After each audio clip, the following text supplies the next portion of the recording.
spoke? I'm Maryland earlier. Okay, that might be it then. Yeah, there's a lot of players around the Maryland, Virginia area.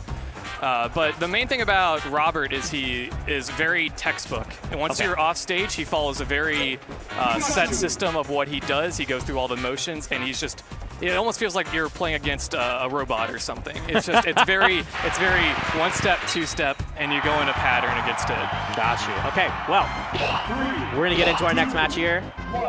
CTG taking on Robert. We're taking Dallas versus Maryland, if that is what it is. And we're going to see, can CTG defend Texas from the invaders from the outside? So let's talk a little bit about this matchup. What are things that we should be expecting? What are objectives from Jigglypuff? What are some objectives from Pikachu? Well, Robert just accomplished like the main thing that Pikachu does, get Jigglypuff off stage. Jigglypuff is a very linear recovery. All right, and you see immediately what CTG is up to, getting these grabs. But once Jigglypuff is off stage, Jigglypuff doesn't have too much you can do to mix it up. An unfortunate missed up B there by Robert. So as soon as Robert can get Jigglypuff off stage, that should be golden. That's how he's going to get most of his stocks, I imagine. As for Jigglypuff, mostly the grabs are going to be what you see. Almost all of Jigglypuff's rest confirms come off of grab. The other ones come off of up tilt, so if he gets Robert to a higher percent, he can set up like that. But most of the time, if you don't get a kill off rest, that's usually an edge guard or occasionally an up smash off the top. Got you. Well, we're going to be seeing some edge guarding here again. Exactly the situation Robert wants. Cleans out that stock. And now CTG is coming back into it. 50% on the board already. But he has that area control. Can we talk a little bit about positioning? Does Puff just generally want to be above Pikachu when looking for these interactions, or is there an optimal space that Jigglypuff wants to be? Great DI.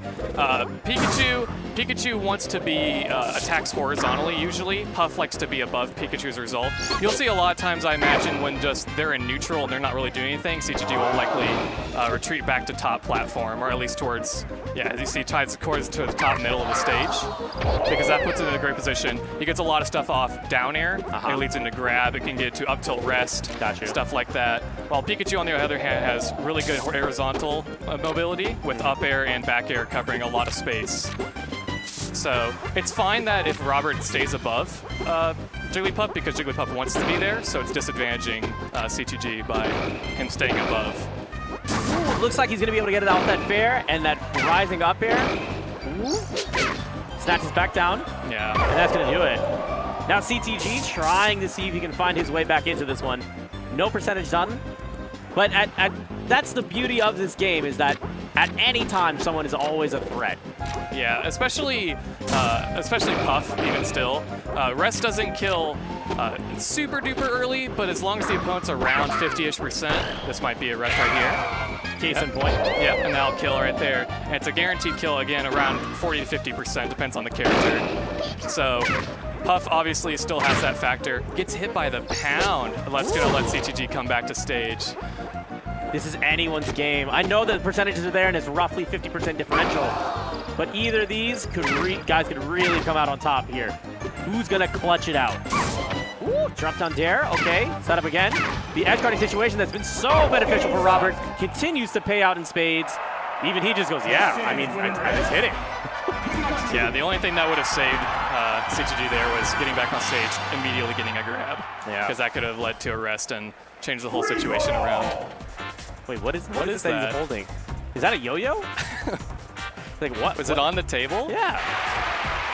Random. Random. We got yo-yos here. There's no nets on screen. It was for someone's pop-off that was supposed to be here. Shout out to the homie Z-Rex. He was probably supposed to be here. That's in honor of him, I'll bet. Ooh, okay. Gosh. Oh, here we go. Opportunity. Oh, no. It's going to be a back air. And now, just like that, the tables have turned so quickly. One missed rest, and now CTG is finding himself off stage against Robert. He gets back on, though. He gets back on. That's a very important thing. Every time CTG makes it back on the stage when he's off stage is basically he's working on borrowed time. He should be dead every time he's off stage, as long as Robert isn't, on the opposite side of the map. Pardon the technical difficulties, folks. We're working on getting that cam back up and running soon. Okay, but in the meanwhile, Robert, ooh, burrowing himself back in. And you see CTG here just trying to see if he can find some sort of a grab, trying to find some sort of an opening here. He'll kind of occasionally mix in the teleports. He doesn't use it that often, so that way whenever he does do it, it just feels like that Dragon Ball Z moment of instant teleportation right in front of your face. So the teleport is not unique to Jigglypuff, but Jigglypuff's is the longest, and it covers a lot of distance really fast, and it can definitely throw off people. It's a good mix-up tool, as you said. CTG does tend to rely on it maybe a little bit too much, but it works out, especially as a mix-up. Drills across, tries to cut across, it doesn't get grabbed. No. No conversion here, no grab. Up tilt here. He's gonna try to string together a couple of those. These guys are just scrapping it out though. Oh, that up air barely missing just south. Great job from CTG. And just trying to stabilize everything. Making sure he's able to come back onto the stage here. Up tilt, follows up. There's the rest. Off the top, so he's gonna be able to wake up in time too and not get punished. Sleep. When are we getting that purple sponsorship, guys? Oh gosh. Here we go, following up. Ooh. You're seeing Robert here just sharking, threatening, trying to see if he can find those up airs. Up throw. No! Pikachu with the invincibility frames on up B does allow it to get out of combos, and that one was very close. I believe you can hit that. I believe you can, but I do not know any of the technical specifics on how many frames it might be. Okay, at this point, both of these guys are just jockeying for control. They're trying to see if they can find the upper hand here and that opener that they're so desperately looking for to secure the stock. Oh, there you go. Dropping to the platform, looking for the back air. CTG not trying to give up that high ground that he has, but whiffs here and tries to find his way back up to the top again. That massive hitbox off of Tail is helping out Robert so well against CTG. Gets back onto stage here. Ooh. Okay, the situation has worked out well for Robert in the past. Tries to space back air. Back throw, shouldn't kill. Oh, wow. Barely. Yeah, just a bit. I was thinking the length of the stage would save him. Wow. That was pretty close, though. I think that was only by maybe 1 or 2%. It was really close. I'll take it. And I'm sure Robert will take it, too. And now he's trying to take it to the bank and run with all that extra percentage. Oh, man. Okay. So in this situation, so when it comes to edge guarding against Pikachu, quick attack is this huge, it's this big mix-up, right? Do I go snap the ledge? Do I go to the top plat? Do I go to the side plat? You're like, what? How, as someone like Puff, you know, what is the most optimal way for you to try to edge guard against Pikachu? There's not really too much you can do in a span of, most of the time you're going to get, the opponent's going to do something that you didn't expect. But a lot of times you'll see CTG stand over by ledge and up tilt. If they go to ledge or if the Pikachu just happens to clip by it, you can get an easy conversion off of it. Pikachu does that to other Pikachus as well. But otherwise, sometimes you just have to wait out for Pikachu to do it and try to punish the landing. And now we're seeing CTG trying to see if he can. Oh, there we go. Barely in the softest nair in the world. The nair her world around. But now, at these percentages, you're even scared to take a trade at this point, right? Yeah, especially for CTG, because he's at the percent where he can live a back throw at certain parts of stage. Will that kill? No. Just across the stage. Punish? Oh, just short. All right, that'll do it.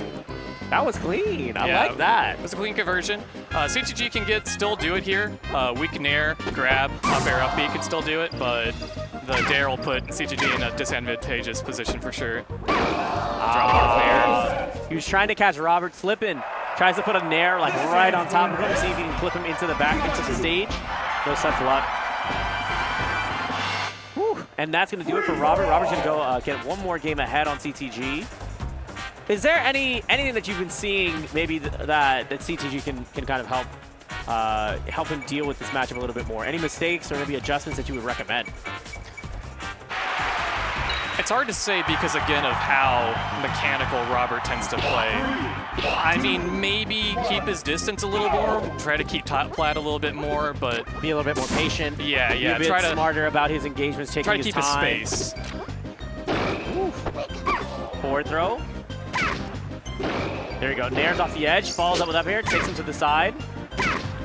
Yeah. Oh, a little bit short. Only the first like 2.5 jumps of Jigglypuff are really notable for getting any height. The last couple are mostly there for show.